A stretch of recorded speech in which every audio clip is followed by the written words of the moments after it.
ఎవరు ఎన్ని చెప్పినా నేను చేయాల్సిందే నేను చేస్తాను. నేను నేర్చుకోవాల్సిన కోర్సు మాత్రం నేను నేర్చుకుంటా. నేను అనుకున్నదే నేను నేర్చుకుంటా. ఒకటి చెప్తే నేను విన్నాను.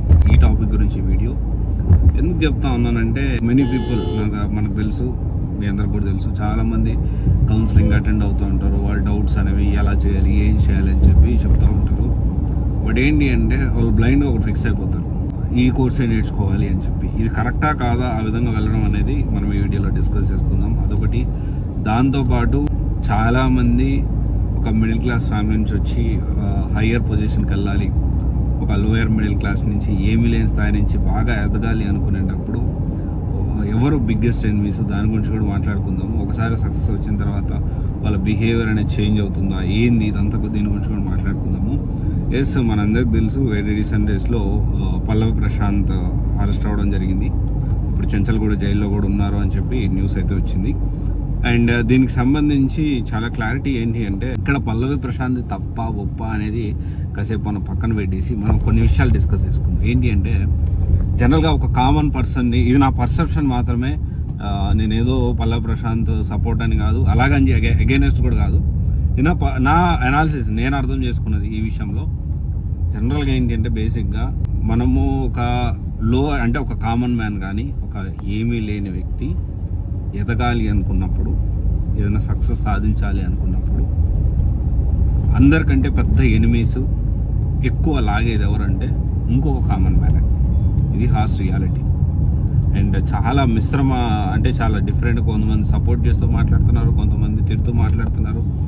సో వాళ్ళందరికీ ఒకటే విషయం అర్థం కావట్లేదు, ఇంతకంటే పెద్ద పెద్ద నేరాలు చేసిన వాళ్ళు మనకు తిరగట్లేదు రోడ్ల మీద. ఎన్నో సినిమాలు ఆడియో ఫంక్షన్స్ అప్పుడు కొట్లాటలు జరిగాయి, తలకాయలు బాగా కొట్టుకున్నారు, ఆస్తులు ధ్వంసం అయ్యాయి. ఆడియో ఫంక్షన్స్ అప్పుడు కానీ, సినిమా రిలీజ్ అయినప్పుడు కానీ, లేకపోతే రాజకీయ నాయకులకు సంబంధించి కానీ, పబ్లిక్ మీటింగ్స్ జరిగినప్పుడు కానీ ఎన్నో జరిగినాయి కదా. ఇంత ఫాస్ట్గా అన్నిటి మీద ఎందుకు యాక్షన్ తీసుకోరు? ఎందుకు తీసుకోరంటే వాళ్ళు కామన్ మ్యాన్ కాదు కాబట్టి అని నాకు అనిపిస్తూ ఉంది. ఇక్కడ ఏంటి అంటే, ఇక్కడ నిజాలు ఏందనేది కోర్టు డిసైడ్ చేస్తుంది. ఇక్కడ మనం ఏంటి అంటే, అతిపెద్ద మిస్టేక్ అయితే అంటే చాలా ఎక్కువ మంది కామన్ మ్యాన్ ఎదగకుండా చేయడానికి మాత్రం ఖచ్చితంగా కామన్ మ్యాన్ చేస్తూ ఉంటారు. వాళ్ళతో పాటు సో మనందరికి తెలిసిందే మీడియా వాళ్ళు ఎలా ఉంటారు అనేది. ఒకరిని లేపాలనుకుంటే లేపుతారు, ఒకరిని తొక్కేయాలనుకుంటే తొక్కేస్తారు.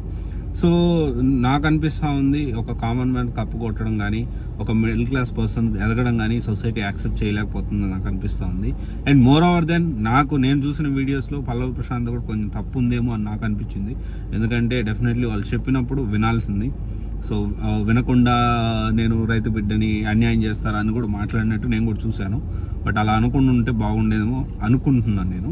బట్ ఏదైతే ఏదైంది, ఇక్కడ ఏంటి అంటే, ఇక్కడ పల్లవి ప్రశాంత్ బయటకు వస్తాడు. సో దాని గురించి ఏం టెన్షన్ లేదు. అతను మేబీ అతను వెళ్ళుండొచ్చు, ఇప్పుడు ఒక 4 రోజులు ఏదో వేసింది, మళ్ళీ బయటకు వస్తారు, అది పెద్ద సమస్య కాదు.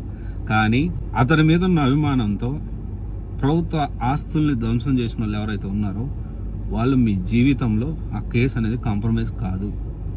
ఆ కేసు అనేది ప్రభుత్వ ఆస్తుల్ని ధ్వంసం ఏదైతే ఖరాబ్ చేశారో అది ఖచ్చితంగా చాలా మీ లైఫ్ మీద, మీరు వేరే కంట్రీస్కి వెళ్ళలేరు, ఆ కేసు ఉన్నంత కాలం మీకు ఇబ్బంది అవుతుంది. సో తొందరపడద్దు. మీకు ఆలోచించే పని అంత ఏదైనా చేయాలనుకుంటే మీ ఫ్యామిలీ గురించి, మీ తల్లిదండ్రుల గురించి ఆలోచించండి. Yes, Pallavi Prashanth is very good and he is great. ఎందుకంటే తన కోసం తను కష్టపడ్డాడు, తను చేయాలనుకున్న చేసి చూపించాడు. That is whole different thing. ఇప్పుడున్న సినారియో అనేది మనం మాట్లాడుకోవద్దు, that is different thing. So ఇదొకటైతే మనం ఖచ్చితంగా అర్థం చేసుకోవాలి. అండ్ నేను తర్వాత ఇంకొకటి వచ్చేసి ఏంటి అంటే, ఎస్, నేను చాలామంది నా కౌన్సిలింగ్ అటెండ్ అయినప్పుడు, నేను ఈ కోర్స్ నేర్చుకుంటే నేను దీంట్లో జాబ్ తెచ్చుకుంటాను, ఇదే కోర్స్ నేర్చుకుంటాను అంటూ ఉంటారు. నేను ఏమంటున్నానంటే, ఒక నిర్ణయం అనేది తీసుకున్నప్పుడు మనము ఆలోచించి నిర్ణయం తీసుకుంటే పర్వాలేదు. అలా కాకుండా ఏదో మొండిగా ఏదో ఒక నిర్ణయం తీసుకోవాలి కాబట్టి తీసుకొని దాని మీద స్టిక్ ఆన్ అవ్వడం అయితే కరెక్ట్ కాదు.